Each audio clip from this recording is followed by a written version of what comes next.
Nakasuway na ba mo nga ang manok ipahapla sa sugangan ug gitudahan og siga sa akong kauban o gimukbang ni Bandam? Palihog day po kog lantaw tiwas aning video ha para makakita mo kung giunsa na mo pagbirada.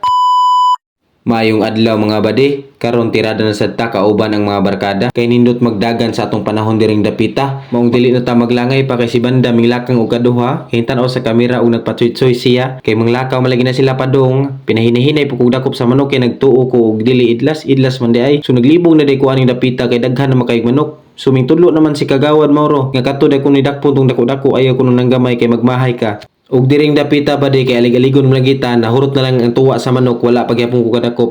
Mang wala na ko naglangay dihang dapita nagkuha dayon ko og tuwa sa manok para si kagawad may birada. Ug pagtuwa diring dapita gisigliti kagawad ang isa. Uhaha.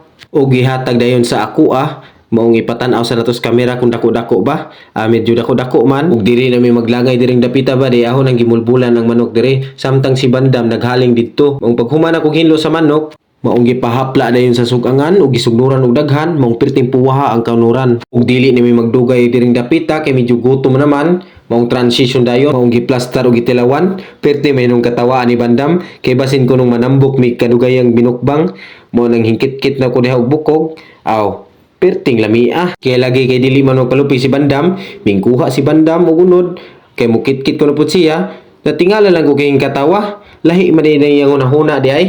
Ug diri na taman atong video. Salamat sa pagtan-aw mga bade.